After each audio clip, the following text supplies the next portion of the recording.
trechos de artigo do professor Paulo Nozella, uma das principais referências da educação brasileira, junto com Paulo Freire, Moacir Gadotti e Dermeval Saviani. Este artigo faz uma leitura do debate ocorrido na década de 80 a respeito da relação entre o compromisso político e a competência técnica do educador.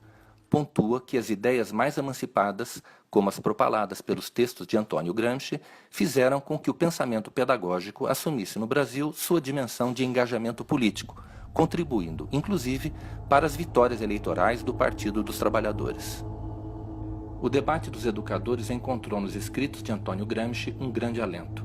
Presenciamos uma verdadeira Gramsci-mania, isto é, a uma excepcional difusão dos escritos desse intelectual marxista italiano. Calcula-se que mais de 40% das dissertações e teses de pós-graduação em educação produzidas na década citavam Gramsci como principal referência teórica.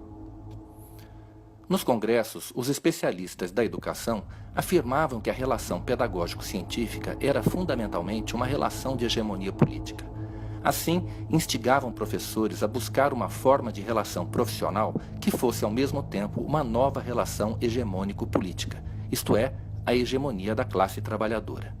Esse movimento político dos educadores, ao longo dos últimos 20 anos, engrossou o movimento político nacional que desagou nas vitórias eleitorais do Partido dos Trabalhadores, nos estados, nos municípios e hoje na federação. A educação como ato político partidário.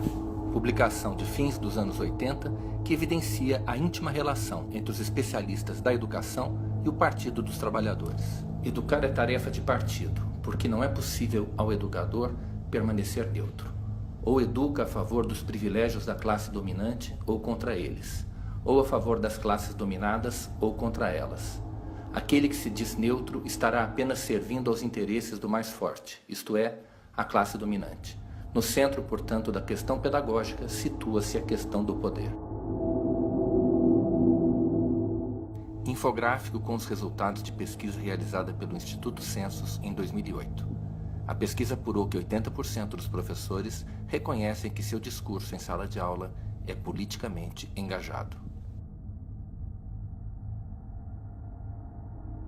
Nunca na história do Brasil alguém foi tão perseguido quanto o Lula. Entendeu? Não pode ter as opiniões da Veja, da porra do Jornal Nacional. Mas fique pensando nisso.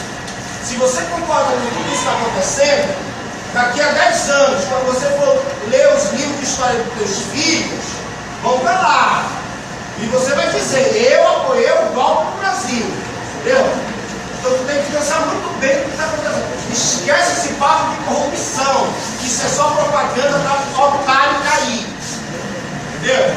Ninguém está combatendo puta que pariu nenhum. O que está em jogo aqui são dois projetos de poder. O projeto da Globo e o projeto do PT. Eu aposto no PT porque o PT transformou o Brasil para melhor. Entendeu?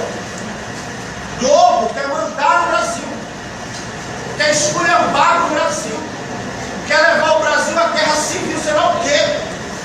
Esse juizinho de merda do Paraná, vou repetir, esse juizinho de merda do Paraná é um bandido. Cheguei lá, fiquei ultra feliz, porque eu vi um povo brasileiro de verdade.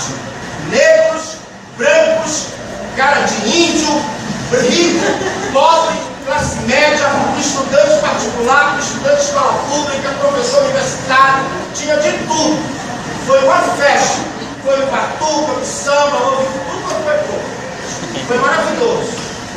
Aquilo sim, aquilo eu apoio. MST, Movimento Sem Teto, a UNE, a UBS, a UMES, todos os movimentos estudantis estão lá. É isso que interessa para mim, entendeu?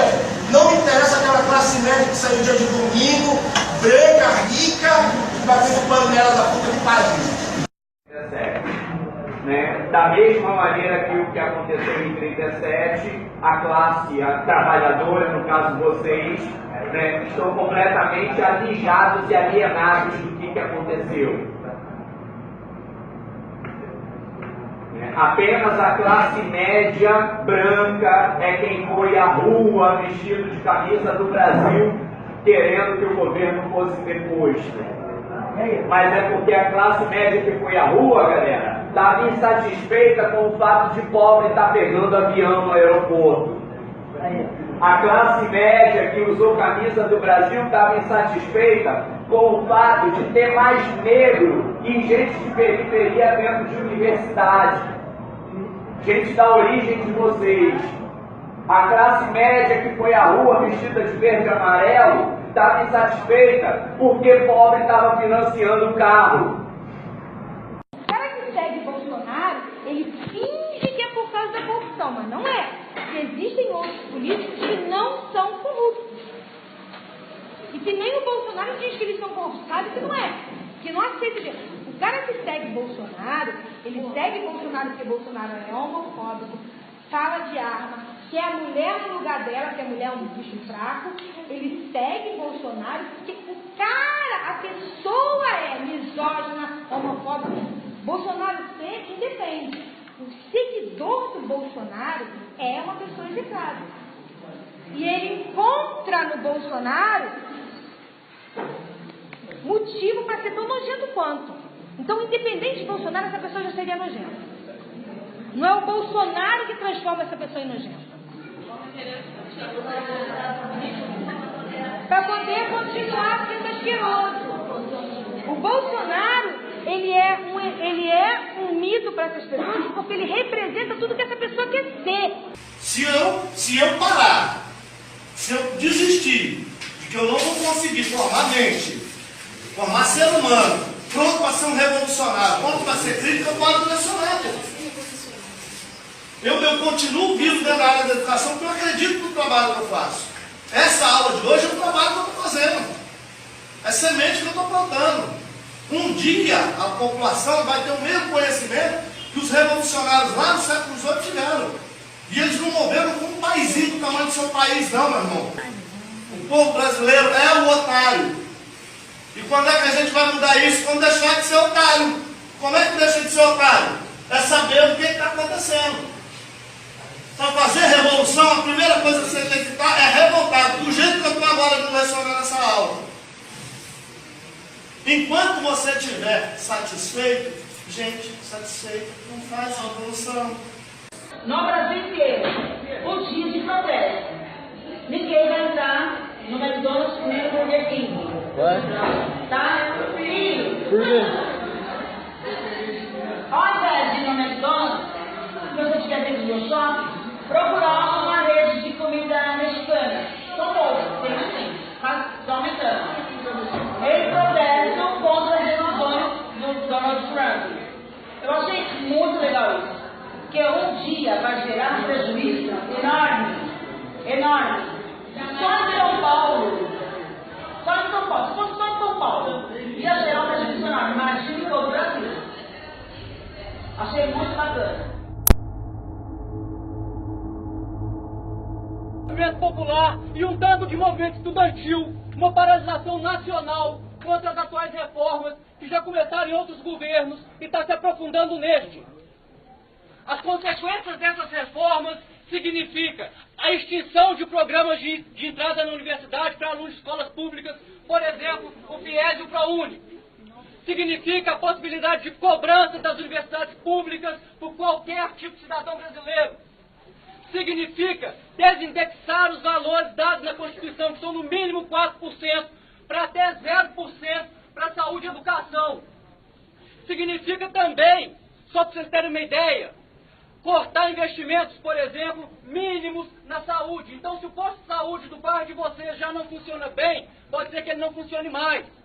Dentro dessas propostas está colocado, por exemplo, o fim da estabilidade do setor público. Então, se vocês estão estudando, estão se formando nas universidades, com o sonho de ter a possibilidade de uma vida tranquila via serviço público, isso está ameaçado.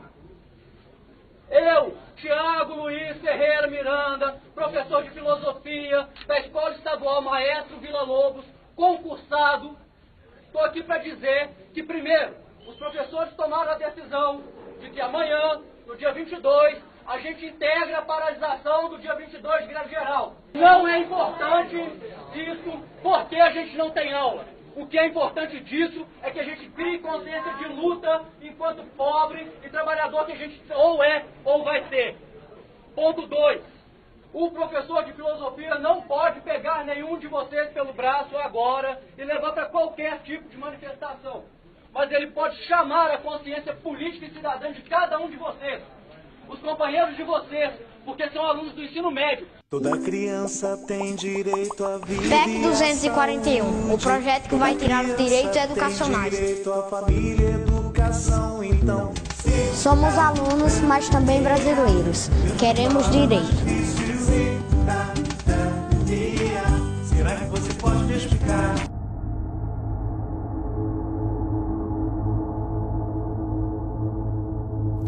No capitalismo, os operários trabalham para o dono da fábrica. No socialismo, a fábrica pertence a toda a sociedade que trabalha para si mesma.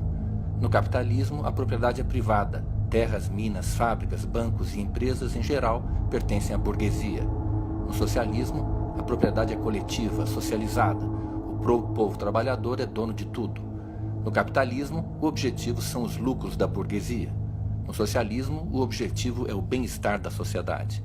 No capitalismo, as decisões são tomadas pela burguesia a partir da situação de mercado. No socialismo, as decisões são tomadas democraticamente pela sociedade, que planifica a economia. Conceitos associados à direita: capitalismo, conservadora, burgueses, homofobia, machismo, racismo, desigualdade, censura e religião.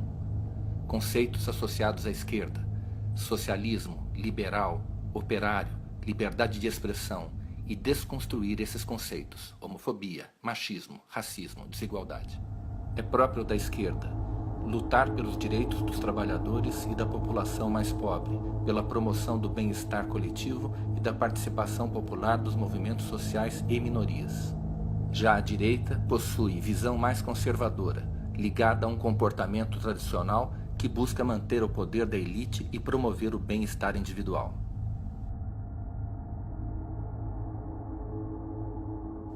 O professor comemora pelo Facebook o ingresso na carreira do magistério em município do Ceará. Passei no concurso de Barbalha. Agora vou espalhar educação marxista por vias institucionais. Postagem de professor no Twitter.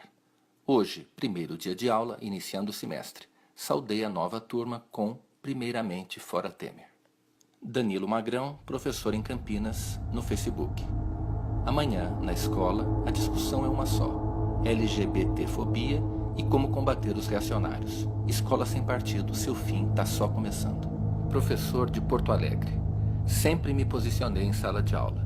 Meus alunos souberam da minha posição política à esquerda. Contudo, a partir de amanhã, adotarei uma postura ainda mais radical.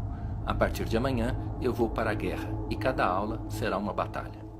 Como professora, eu digo: minha vingança a essa bancada de direita será dentro da sala de aula. Golpista não passará. Vou lutar com toda a minha força para que essa raça não acabe com essa profissão linda que escolhi. E é necessário nos unirmos porque eles estão muito organizados, ok? Nunca antes na história do Brasil, os pastores evangélicos se preocuparam tanto com a educação. Só ligar os pontos para entender a razão. Não vou respeitar religião nenhuma, se não respeitarem o meu direito de dar aula, estimulando o senso crítico dos meus alunos. Guerra declarada.